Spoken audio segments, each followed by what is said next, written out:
Horns up and welcome to a brand new episode of Headbanger's Kitchen. Today we're going to be cooking with mutton and mutton testicles. Yep, we're going to be cooking with balls, goat's balls today, and we're making a recipe called Elaichi Mutton, which is a recipe that my grandmother used to make when I was a young boy, and I used to love this preparation of mutton. It's a delicious curry made with elaichi, which is cardamom and black pepper, and it's really simple, easy and delicious to make.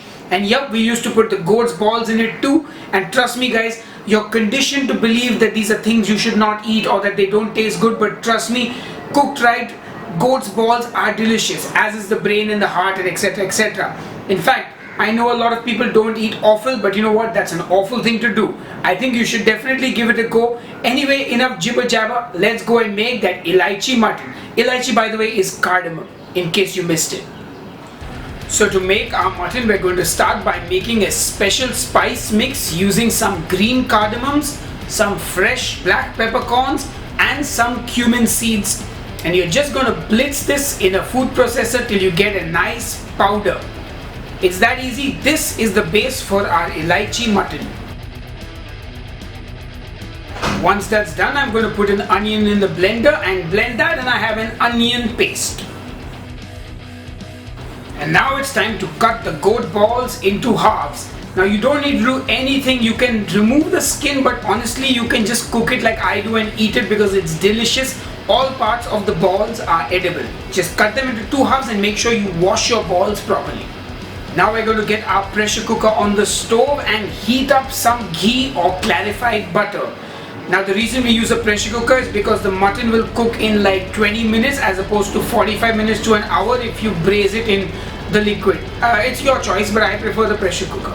Once the ghee is nice and hot, we're going to add in 2 teaspoons of that spice mix that we made with the cardamom, cumin and the black peppercorns. And then we add in our mutton balls and all. Now if you notice, I've added some regular mutton as well. Well, when I say regular, I mean boneless mutton from the leg. You can alternatively use mutton with bone or anything else that you like. And I'm going to season it with some salt.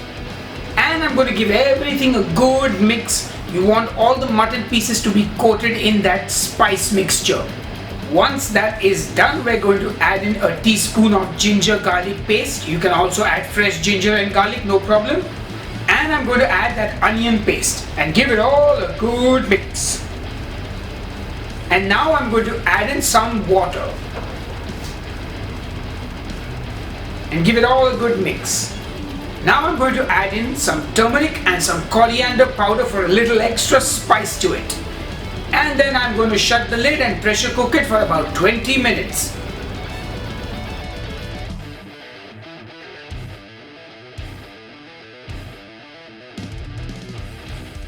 And after 20 minutes, I guess it's ready. Open up your pressure cooker once the pressure has subsided. Then give it a good stir around. Taste it for seasoning, taste it for the tenderness in the mutton, and then finally finish it off with some fresh coriander. Now a handy tip is you can also use something like xanthan gum to thicken it if you like, or even add some fresh cream, but I'm going to keep it authentic and like the original. And that's pretty much it. Our elaichi mutton is done and ready.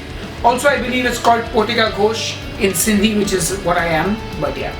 Elaichi mutton, ladies and gentlemen. Time to taste. Alright folks, here we are. The mutton is ready and I can't wait to dig in. And I'm going to start with half a ball actually. I'm going to have some balls in my mouth now.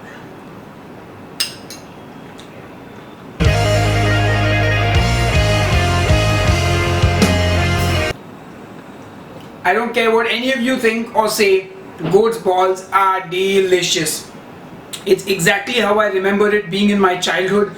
I grew up eating this, so it was normal for me. It was never, oh my god, how can you eat that? And let me try a piece of the mutton now. Oh, so soft. It's melting in my mouth and the curry is flavorful, delicious. Guys, I'm out of words. As we say in India, Nani ki yaad aa gayi, which means I remember my grandmother while eating this because, you know, I think it matches what she used to do. Anyway, I hope you guys enjoyed this recipe. I hope you will take that brave step and cook some balls. And well, I will see you on the next episode of Headbangers Kitchen. Cheers and keep cooking. Hey guys, I hope you enjoyed that episode of Headbangers Kitchen. Click here to subscribe to the YouTube channel. Click here if you want to support us on Patreon, where you give some amount of money for each video we make.